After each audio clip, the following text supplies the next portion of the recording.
Hello everyone, and welcome back to the channel. Tonight, we return to the ongoing story of to Diep and CEO James. The two who've spent years standing shoulder to shoulder, rebuilding DJ agriculture from the ashes of past storms.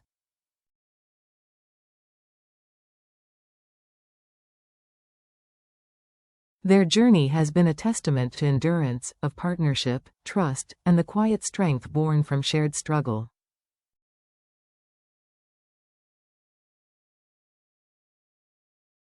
But just when peace began to return, fate turned once more. The warehouse, the heart of their business, became the stage of their greatest trial yet.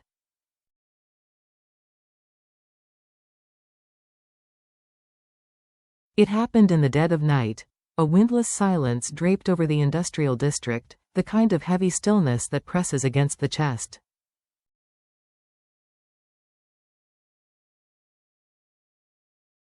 Somewhere in the distance, a dog barked once and fell quiet. And then, a sharp crack split the night.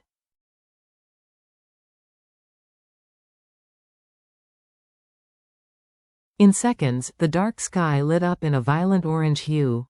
Flames burst from the warehouse, wild and hungry, their roar echoing like a beast awakening.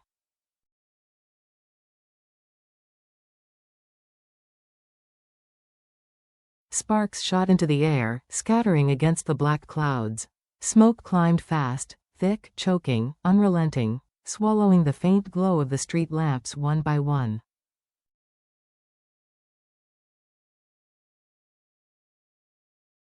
Inside the DJ agriculture compound, alarms screamed.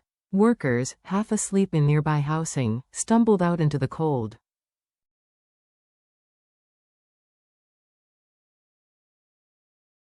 Shouts filled the air, panic, confusion, disbelief. The warehouse, the stockrooms on fire.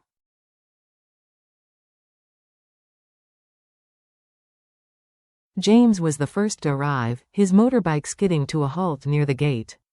The red light from the blaze flickered across his face, carving sharp lines of fear and fury.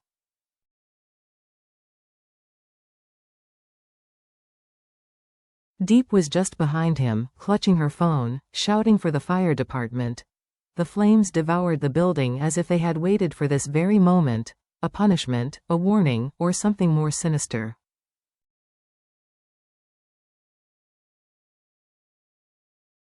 Was it truly an accident? Or was someone, somewhere, pulling the strings? A few hours earlier, the world had been quiet.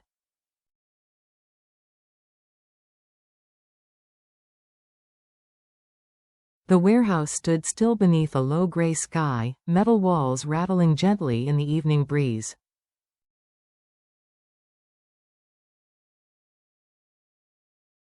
The scent of grain, dry corn, polished rice, milled husk, lingered in the air, a familiar perfume of honest labor.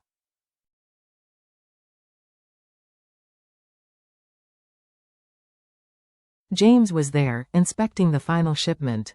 He ran his calloused fingers over the stacked sacks, noting their weight, the order tags, the neat handwriting of Diep's daily inventory.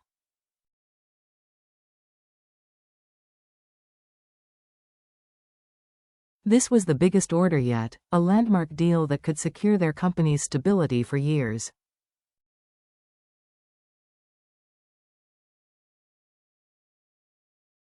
He closed the ledger with the carefulness of a man who respected every line written in it.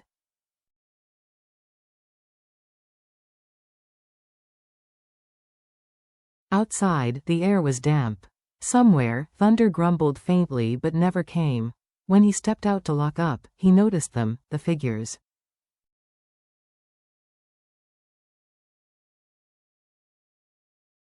Three silhouettes lingering across the road, half swallowed by the fog. At first glance, they could have been workers finishing a late shift.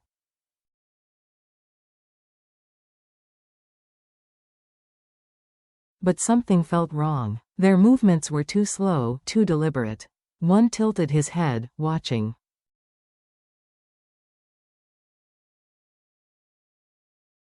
A shiver crawled down James's spine.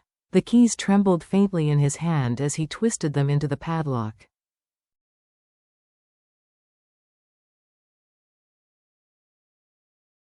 The clank of metal echoed longer than it should have, swallowed by the wind. By the time he turned back, the figures had vanished.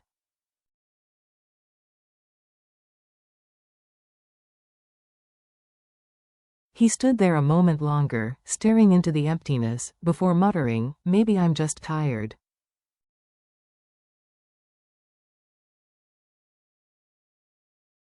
He didn't know then, exhaustion wasn't what was haunting him. It was premonition.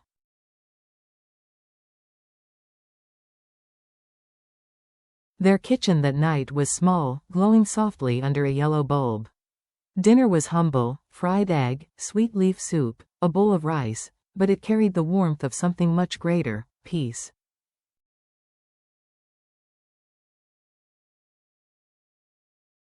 Diep spoke about their daughter, Mi, laughing as she described the little girl's school day.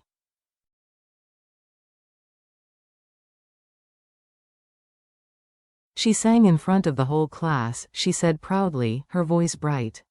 Even the teacher said she sang the loudest.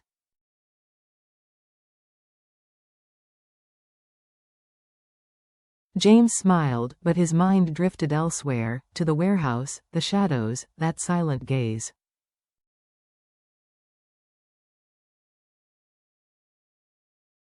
The sound of the ticking clock felt louder than usual, like a drumbeat pacing his unease.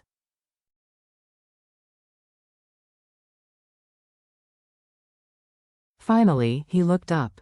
"Diep," he said, voice low. "I think I should check the warehouse again."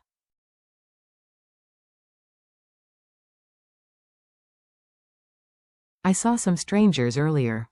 It's probably nothing, but I can't shake it off."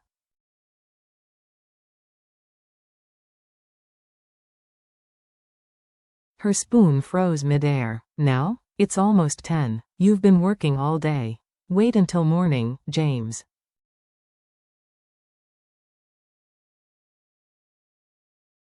He shook his head. "I'll just take a quick look. I'll be back before you finish cleaning up."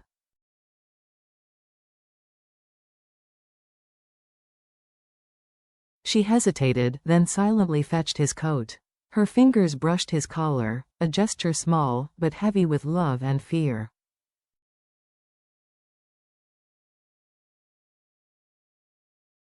"Please, be careful."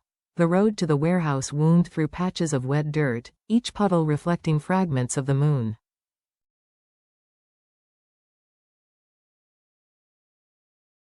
The headlight carved a narrow path through the fog. James's thoughts raced with the rhythm of the engine.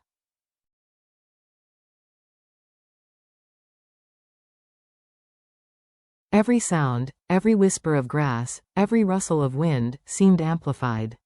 The closer he got, the stronger the smell grew.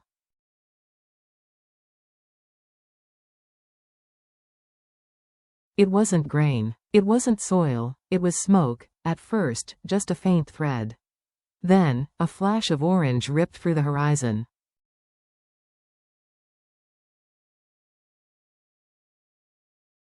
He hit the throttle hard. When he reached the gate, heat struck him like a wall. The warehouse, his life's work, was burning.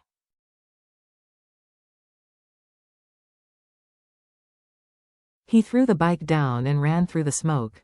Flames climbed up the walls, licking through the cracks, roaring like the wrath of something long suppressed.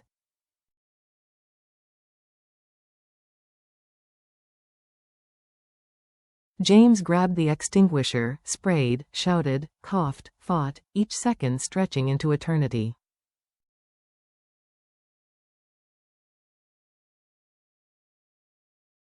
"15 minutes of fury. 15 minutes of helpless defiance.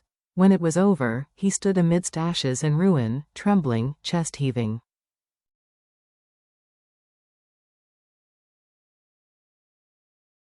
And then, he saw it. A trail of dark liquid glistening under the flickering light.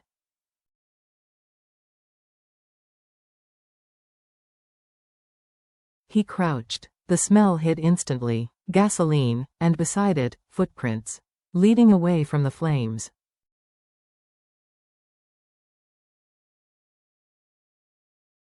Police arrived minutes later. Blue and red lights pulsed against the blackened metal, washing over James's smoke-streaked face.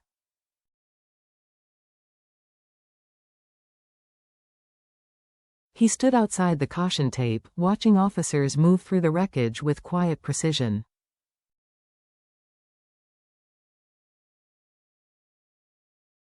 One crouched by the stain, sniffed the air. "Gasoline," he said flatly. "Poured intentionally."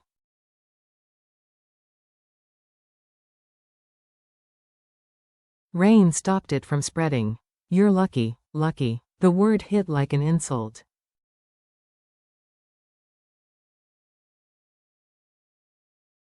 James stared blankly, the world a blur of gray and siren lights.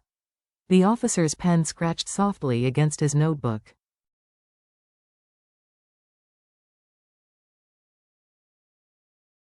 "Do you suspect anyone?" he hesitated. His throat tightened. "No, not yet." Then, after a beat, "But someone wanted this."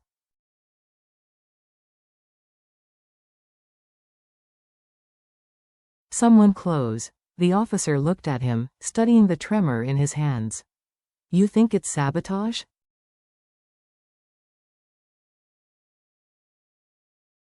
James didn't answer, but in his eyes burned something between fury and disbelief. The face of a man who had built everything from dust, now watching it crumble again, not by fate, but by intent.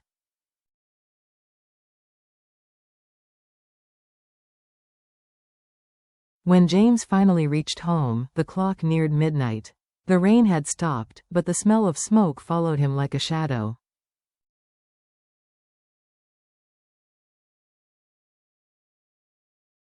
Diep was waiting on the porch, her hair damp, her eyes wide and swollen from fear.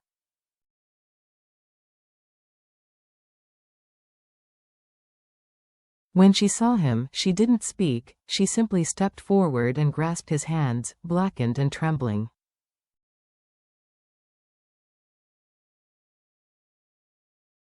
"It was fire," he said hoarsely. "Someone lit it. If I hadn't gone," his voice broke.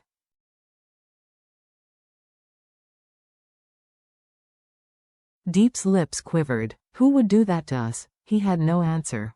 Only silence, the kind that carried the weight of 1,000 suspicions.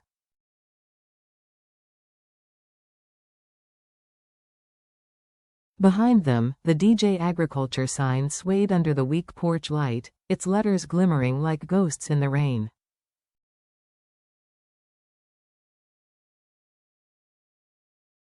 And in that long, wordless moment, both of them understood. This was not the end of a storm.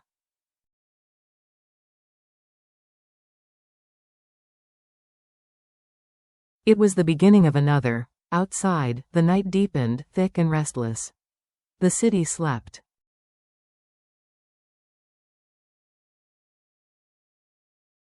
But in James's mind, the fire still burned, not in the warehouse, but within. Every sound, every movement replayed behind his eyes.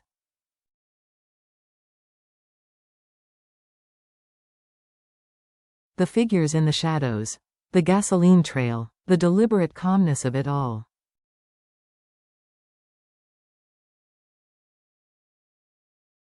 This wasn't chance, it was a message, and the messenger, he suspected, was someone who once stood beside him.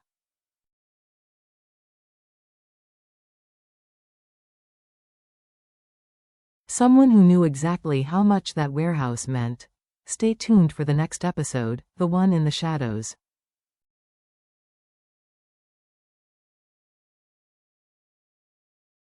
In it, James begins to dig deeper into the ashes, uncovering clues that lead to an unthinkable revelation: the betrayal of someone he once called brother.